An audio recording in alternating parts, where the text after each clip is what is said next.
Welcome to Learn This Game, where you can learn about tabletop games and how they are played.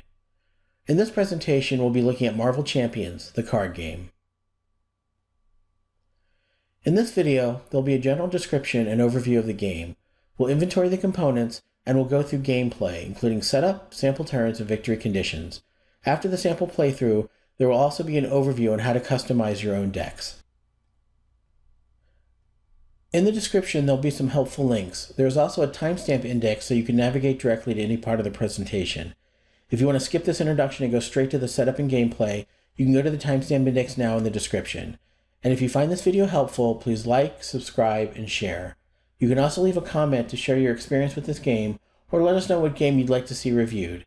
Your participation really does help the channel continue to grow and provide more content. Marvel Champions was published by Fantasy Flight Games in 2019 and was designed by Michael Boggs, Nate French, and Caleb Grace. In this multiplayer cooperative card game, players become their favorite Marvel heroes to stop villains from completing their devious schemes. The age recommendation is 14 and older. The difficulty level is low to moderate, and each game averages 60 minutes to play. The game is designed for 1 to 4 players playing cooperatively. The game can be played solo using 1 or more heroes. An app is not required, and there are no standalone apps. Marvel Champions is a living card game, which is a term trademarked by Fantasy Flight Games to describe their card games for which standardized expansions are issued at regular intervals. Unlike collectible card games, all expansions contain the same cards, so you always know what you're buying, and you don't have to chase down your favorite cards. First, there are campaign expansions. These are the largest expansions and typically include additional heroes, villains, and scenarios. You can also purchase individual hero packs that include a fully playable deck right out of the package. These include hero cards, aspect cards, and other cards that you can add to your deck. The core set includes 5 heroes and 3 villains.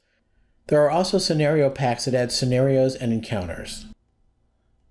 Fantasy Flight Games has multiple living card games with different themes, such as Lord of the Rings and Arkham Horror.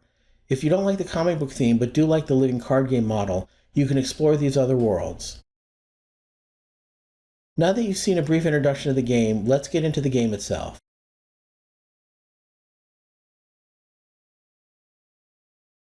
This is a deck construction living card game that uses pre-constructed decks and counters. Dice are not used. Players can also customize the game by constructing their own decks prior to gameplay. We will review some of the options after the sample playthrough. Thematically, this game is based upon the conflict between the heroes and villains in the Marvel Universe. Now let's see how to win the game. In this video, we'll be playing as the hero Spider-Man against the villain Rhino. Rhino has 2 villain cards and 1 main scheme card. The villain cards will be played in 2 sequential stages as numbered in their upper right corners. The hit points for Rhino for each stage are listed on the bottom of the cards. Spider-Man wins if he reduces Rhino's hit points to 0 on each card before Rhino completes his main scheme by acquiring 7 threat tokens. Rhino wins if he acquires 7 threat tokens as indicated in the upper left corner of the main scheme card before losing all of his hit points. Rhino also wins if he reduces Spider-Man's hit points to 0. Now let's review the components. The Marvel Champions core game comes with a full-color 24-page learn-to-play book and a 24-page rules reference. You can find updates on the rules on the Fantasy Flight website. The link is in the description. There are 343 cards, including player cards, encounter cards, and reference cards. There are 30 status cards that can be applied to villains or heroes. There are many administrative tokens, including damage and threat tokens. There are 4 hero hit point dials, since up to 4 players can participate in the core game. There is also 1 villain hit point dial. Now let's set up the game for our playthrough. We will be playing as Spider-Man vs. Rhino in the solo version for this demonstration. Here are some key concepts you should know. The golden rule. If the text of the card contradicts the rules, the card text takes precedence. The per player symbol next to a value multiplies that value by the number of players who started the scenario. In player order. This phrase is sometimes used to dictate the order in which players resolve a game step. When instructed, the first player goes first, followed by 1 player at a time in clockwise order. This, of course, does not apply to a solo game with 1 hero in play. Ready and exhausted. Cards enter play in an upright position which indicates they are ready. In order to use some card powers and abilities, the card must exhaust, which is indicated by turning the card sideways. An exhausted card is not able to exhaust again until it is once again ready. We will now set up Rhino's villain area first. First, we'll look at Rhino's main scheme card, side 1A. This card explains that we can use stage cards 1 and 2 for the basic game, or stage cards 2 and 3 for expert mode. It also indicates we must include one encounter set. We will use the bomb scare encounter set as recommended. Per the setup section, we will flip this card over to side 1B. Side 1B is the only main scheme card for this villain. Some villains have more than one scheme card. This card shows that Rhino must acquire 7 threat tokens per player to win. Since we are playing solo, Rhino only needs 7 threat tokens to win. This area shows the starting number of threat tokens to be placed on this card, which in this case is 0. This acceleration area shows how many threat tokens we add to this card at the beginning of each villain turn, in this case 1 per player. We then place the Rhino 2 card face up and stack the Rhino 1 card on top. We will need to reduce the hit points on the stage 1 card to 0 before we can proceed to the stage 2 card. We will then attempt to reduce the hit points on the stage 2 card in order to win the game. The bottom of the card shows the hit points for the Rhino 1 card, which are 14. We set the villain dial to 14 hit points and place it nearby. We then place the Spider-Man Nemesis deck nearby. This deck does not have to be shuffled, and it may or may not be triggered by the encounter deck during gameplay. Finally, we shuffle and place the encounter deck and place it in the villain's play area, leaving room for discards. The encounter deck has cards with orange backs. Now we will set up the player side. Each identity card has a hero and alter ego side. We start the game by placing the alter ego side face up in the ready position. The bottom of the identity card shows Spider-Man's hit points total 10. So we set the player hit point dial to 10 and place it in the play area. We shuffle the player deck and place it face down, leaving room for discards. The player cards have blue backs. During gameplay, Spider-Man will be able to play ally, upgrade, and support cards. These will be placed in the player area. Spider-Man will also be able to play event cards, but those are resolved and discarded immediately. We set nearby the double-sided reference cards to keep track of the steps during each player and villain phase. We also set aside the various tokens and status cards until they are needed during gameplay. These include the threat tokens, the damage tokens, the all-purpose counters, and the 3 types of status cards. This completes the setup of the components. Now that all the components have been set up, we draw a number of cards from the player deck equal to our hand size, which is listed at the bottom left corner of our identity card. Since we are starting with the Peter Parker side showing, we will draw 6 cards. Keep in mind that the superhero side may have a different hand size, so in future turns, we may only be able to draw up to 5 cards if the hero side is showing when it's time for us to draw cards. We draw the following 6 cards for our starting hand.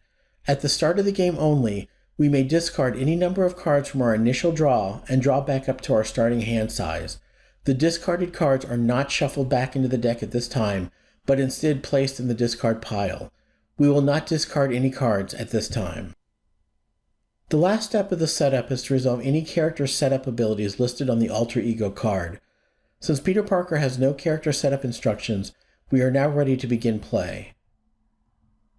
In order to set up the game, you will need to know how to compose the Nemesis, encounter, and player decks. So next, we will examine each deck in detail to see how they are constructed. First, let's examine the Nemesis deck. Each hero has their own Nemesis deck. In this case, Spider-Man's Nemesis is the Vulture. The Nemesis cards do not start the game in play. Each card is labeled and numbered at the bottom. If triggered into play by an encounter card, we would place the side scheme card next to the main scheme. We would then place the Vulture minion card next to our identity card for an immediate engagement. And then we would shuffle the 3 treachery cards into the encounter deck. If not triggered by an encounter card, the Nemesis cards will remain out of play. Next, we'll look at the villain encounter deck. The cards in the villain encounter deck are identified by orange backs. The Rhino starter deck card lists all of the cards we will shuffle into the encounter deck. The encounter deck consists of the Rhino encounter set, the standard encounter set, and the bomb scare encounter set. In subsequent games, you may substitute the Bomb Scare side scheme with another side scheme of your choice. The encounter set will also include the Spider-Man obligation card, which also has an orange back. The Rhino, Standard, and Bomb Scare cards are labeled on the bottom left. The obligation card is labeled under the card title. During gameplay, we'll see how these different card types are engaged by the player. Now let's look at the player deck, which are the cards with the blue backs. The Spider-Man starter deck card lists the cards that are shuffled into the player deck, except for the previously noted obligation card and the Nemesis deck. The player deck consists of the Spider-Man hero cards, the yellow Justice aspect cards, and the gray basic cards. These cards are labeled on the bottom right. Also note that the Spider-Man cards show the Spider-Man logo on the bottom right side. The star icon before a card's title indicates the card is unique, meaning the players as a group are permitted to have only one copy of each unique card by title in play. A player cannot include more than one copy of each unique card by title in their deck. The hero cards have 4 types of cards, which are also contained in the aspect and the gray basic cards. These are the upgrade, support, ally, and event cards as labeled in the upper left corner of the cards. Once purchased, the upgrade, support, and ally cards are placed face up in the player area. The event cards are not placed in the player area, but instead are resolved and discarded immediately after being purchased. There are 4 types of aspect cards in the game: aggression, justice, leadership, and protection, each designated by its own color. At the beginning of each game, you may choose to include cards from one of the 4 aspects. In this game, we'll be using the justice cards, which are colored yellow and labeled at the bottom right. In addition to the hero and aspect cards, we will also be using the gray basic cards, which will add additional ally, upgrade, support, and event cards. The basic cards also include resource cards that add 2 resources as listed in their bottom left areas to assist with purchasing other cards. In order for a player to use player cards during the game, they must be purchased from their hand of cards using resource points listed on other cards also in their hand. There are 4 types of resource icons: mental, physical, energy, and wild. The cost and resources to play a particular player card is listed at the top left of the card. Unless specifically indicated, you can use any type of resources to pay for a card. The resource icons are listed on the bottom left of the player cards. However, you cannot use a card's resources to pay for itself. Some player cards have 2 resource points.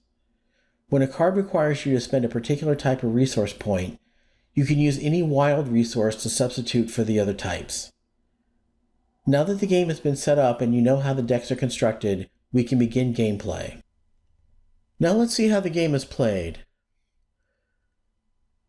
This game is played in a series of rounds. One round consists of the player phase, followed by the villain phase.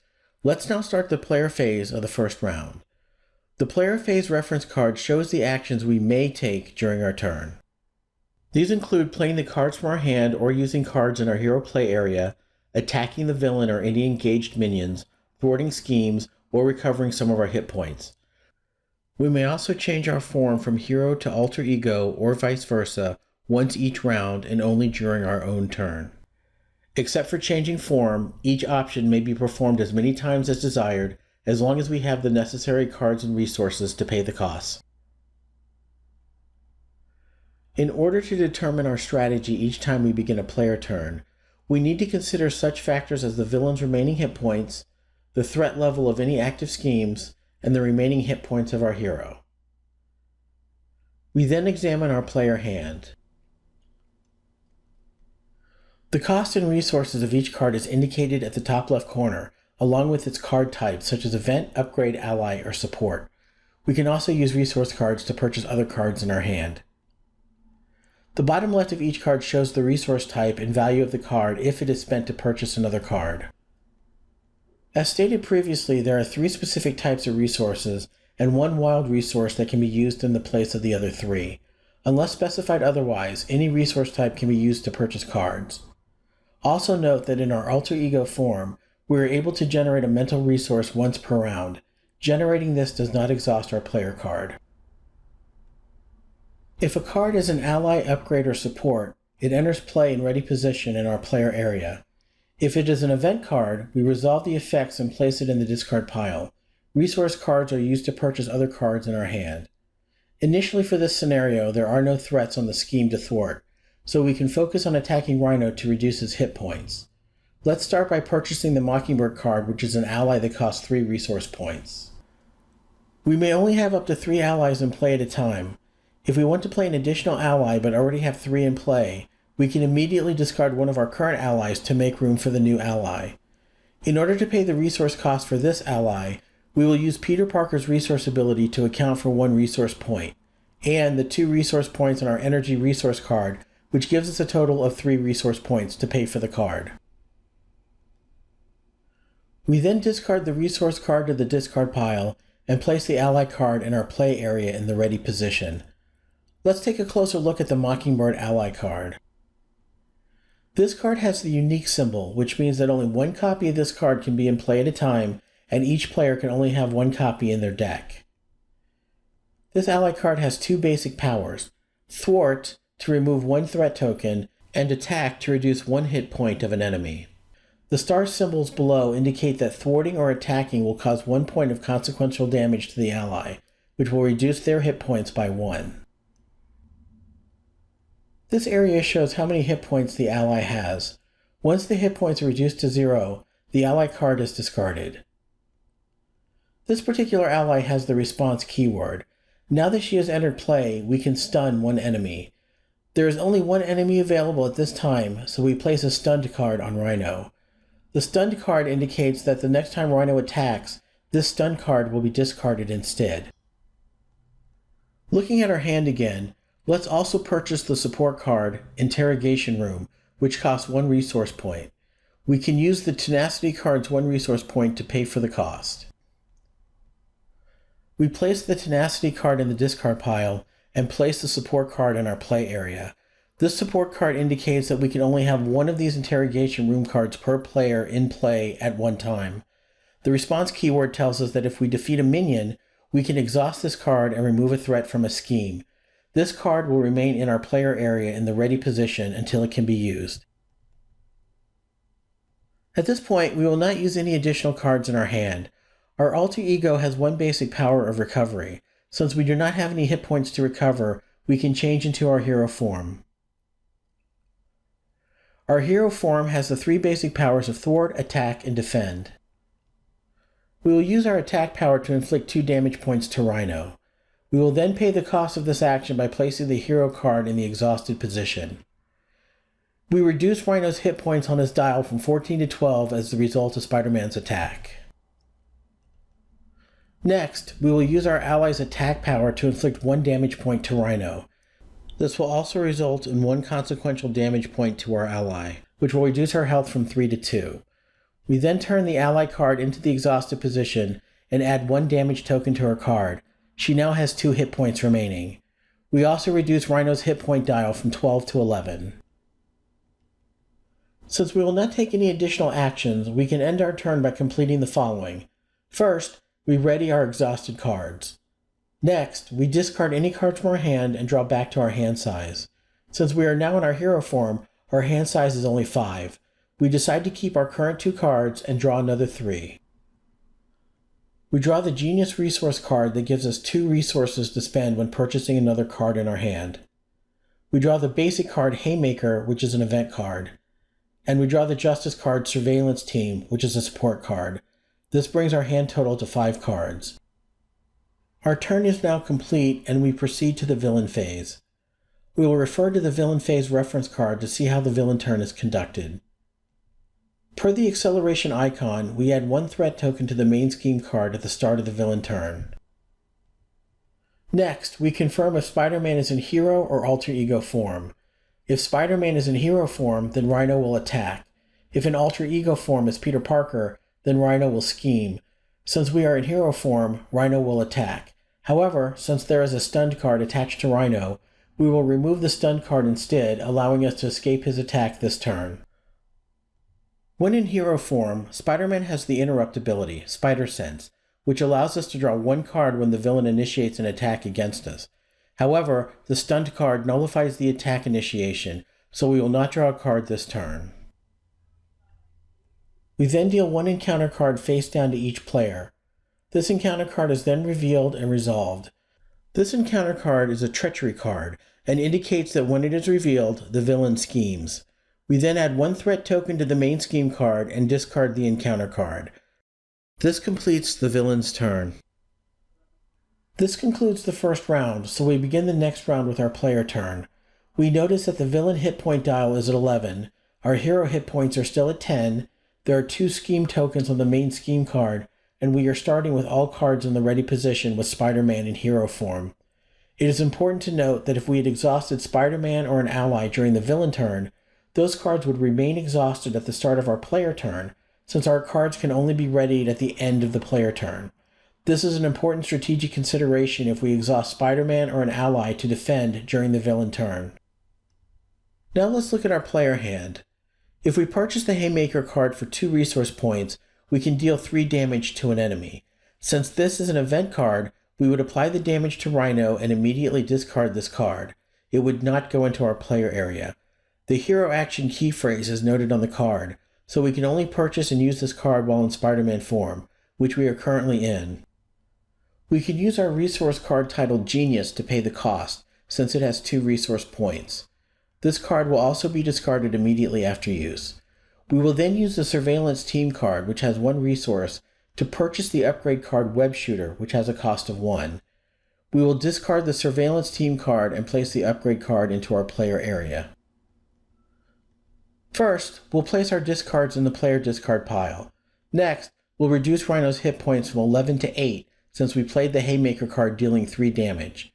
We then place our upgrade card into our player area. This upgrade card uses 3 web counters and allows us to spend 1 web counter per turn to generate a wildcard resource to purchase a card in our hand. Whenever we do use this card, we would exhaust the card in addition to spending 1 web counter. This upgrade will be discarded after we use it 3 times. This card also has the hero resource key phrase, which means we must be in hero form in order to use this upgrade. We place 3 all-purpose counters onto the upgrade card to act as our web counters. We do not have any additional cards we can purchase in our hand, so we will not use the upgrade this turn. We are allowed to purchase and use a card in the same turn. We will then exhaust Spider-Man in order to thwart 1 threat from the main scheme. We turn the Spider-Man card into the exhausted position and remove 1 threat token from the main scheme. We then exhaust our ally Mockingbird to attack Rhino, causing 1 damage. We must also add 1 consequential damage token to the ally, leaving her with 1 hit point remaining. We then reduce Rhino's hit points from 8 to 7. We can now end our turn. First, we ready our hero and player cards. Next, we discard any cards we do not want in our hand and draw up to our maximum hand size, which is 5 cards since we are in hero form. We will keep the backflip card. We now start the villain phase. First, we add a threat token to the main scheme. Because we are in hero form, Rhino will attack instead of scheme. A booster card is drawn from the encounter deck for the villain and placed face down next to Rhino. As mentioned, Spider-Man has the interrupt action on his hero side, so we draw a card when the villain initiates an attack. We will place this card in our player hand. Before the booster card is revealed, we must decide if we want to defend with our hero card.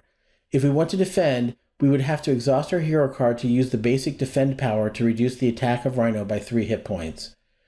We also have the option to use our ally, Mockingbird, to defend instead. The ally would then receive the damage inflicted by the attack instead of our hero. Before we make a decision, let's look at our hand to see if there are any cards we can play. We examine the backflip card. In the upper left corner of the card, we see that this is an event card that we can play without paying any resource costs. We decide to play this card in order to avoid any amount of damage from an attack. We discard this card and then discard the booster card dealt to Rhino. Let's take a closer look at the booster card. If the attack had proceeded, we would look at the bottom right of the booster card and add the number of booster icons to Rhino's attack value. On this card, there is 1 booster icon that would be added to Rhino's attack value of 2, resulting in 3 damage to Spider-Man or an elected ally. When a card is dealt specifically to be used as a booster card in an attack, you ignore all of the other information on the card, then discard the booster card after the attack. Next, one encounter card is dealt face down per player. The encounter card is then revealed. This card is a minion. When a minion is revealed, it enters play engaged with the player who revealed the card. This minion has an attack value of 2 and has 3 hit points. The when revealed key phrase indicates we must also deal 1 damage to each hero when this card is revealed. If there were multiple players in hero form, each player's hero would lose 1 hit point. Since Spider-Man is the only hero in play, we deduct 1 hit point from our hit point dial. The minion now conducts an attack since we are in hero form. Minions do not draw a booster card when they attack, so this minion causes attack damage of 2 hit points. Since we can use an ally to defend in place of the hero for the actual attack, we apply the loss of 2 hit points to Mockingbird, who only had 1 hit point remaining. This brings her hit points to 0 or less, which means this card must now be discarded. Spider-Man's interrupt ability did not apply to this attack, since Spider-Man only draws a card when the villain, and not a minion, directly attacks our hero. We now start the player phase by looking at our hand. We will discard the Strength and Enhanced Spider Sense cards in order to generate 3 resources. We will use these to purchase the ally Jessica Jones, which costs 3 resource points. We place the discards in the player discard pile and place our new ally in the player area. The minion has 3 hit points. If we do not eliminate the minion during our turn, it will be attacking or scheming with the Rhino during the villain turn. We attack using Spider-Man and our ally, Jessica Jones. Each has 2 attack points totaling 4, which is greater than the minion's 3 hit points. We can therefore discard the minion card. Excess damage to a minion is not carried over to the villain or another minion if present. We must then exhaust our hero and ally cards. The ally has a consequential damage icon below her attack value, so we must add a damage token to her card, leaving her with 2 hit points remaining. Our support card tells us that after we defeat a minion, we can exhaust this card and remove 1 threat from a scheme. We therefore remove 1 threat token and exhaust the support card. Since we have no additional actions to take, we can now end our turn. First, we ready our exhausted cards. We then discard any cards we do not want to keep and draw to our hand size, which in hero form is 5. We decide to keep our current cards and draw 3 more. We now start the villain phase.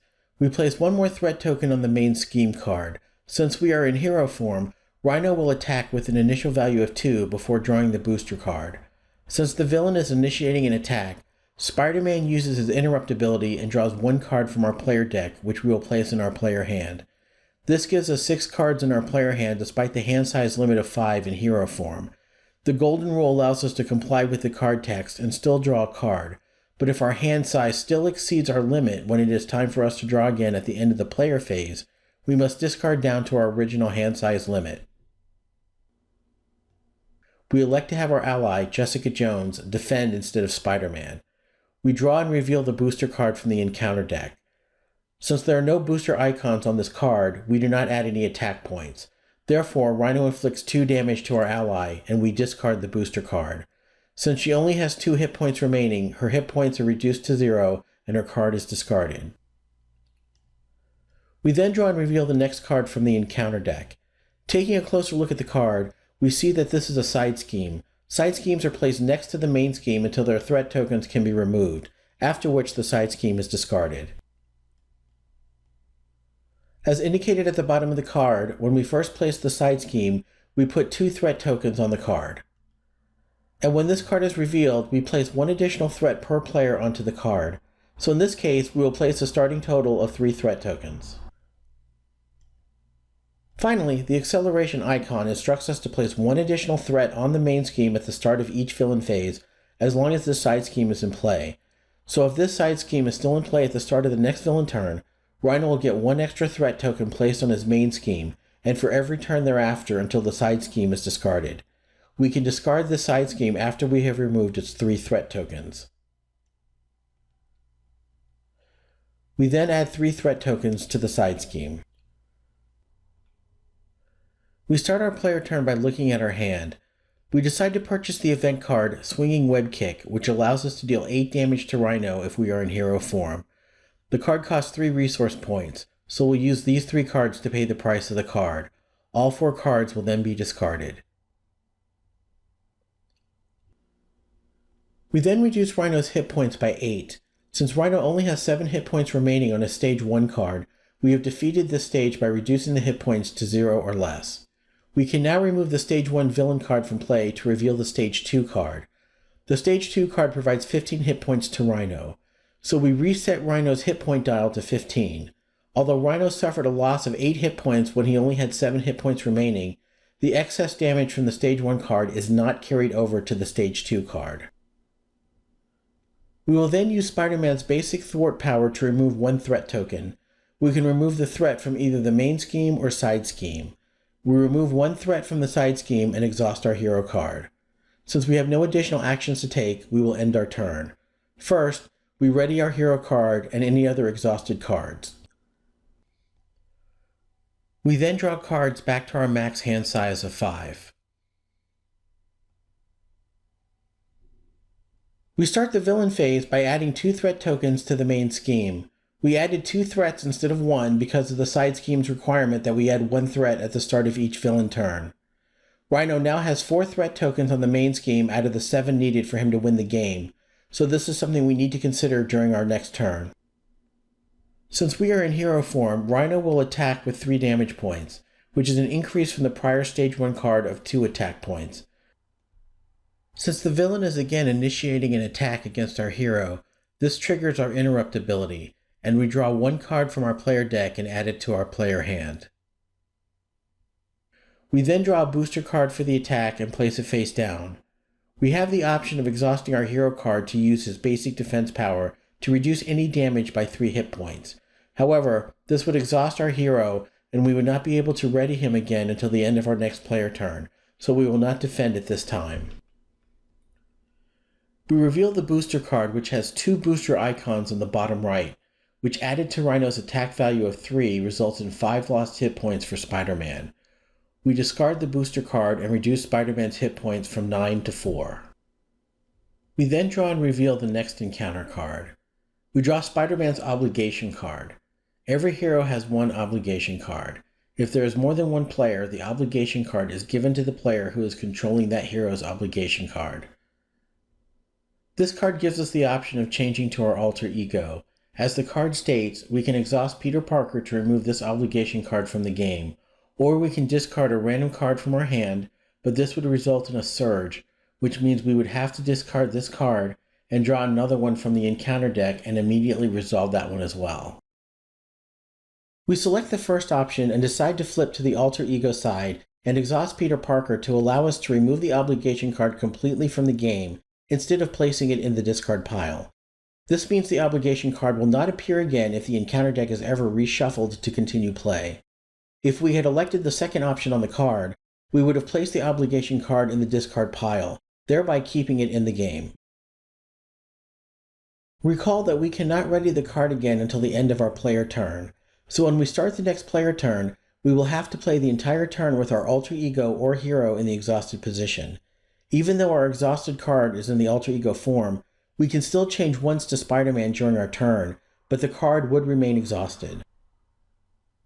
This concludes the sample turns for Marvel Champions. From this point, in order to win, you would continue playing rounds until you reduce Rhino's remaining hit points to 0, before he gains 7 threat tokens on his main scheme, or reduces Spider-Man's hit points to 0. Through the sample gameplay, we reviewed how the player and villain turns are conducted, how the hero uses obligation, event, ally, upgrade, support, and resource cards, and how scheming and combat work. We learned about minions, side schemes, and treachery cards from the encounter deck. We also learned the differences between the hero and alter ego forms. Let's conclude by reviewing deck construction so you can customize your gameplay after you feel comfortable learning the rules. In the Marvel Champions core box, the 5 included heroes each has a pre-constructed deck which you can use immediately to play. When you purchase additional hero packs, you can also play them right out of the packaging. However, you also have the option of customizing your own decks. Here are the rules for deck construction. You must choose exactly 1 identity with a hero and alter ego card. Any deck building requirements on the identity card must be followed. Not all identities have these requirements. A player's deck consists of a minimum of 40 cards and a maximum of 50 cards. The identity card is not counted as part of the deck. The deck must also include each of the hero cards associated with the chosen identity card. These cards are marked with the hero's unique icon at the bottom right of each card.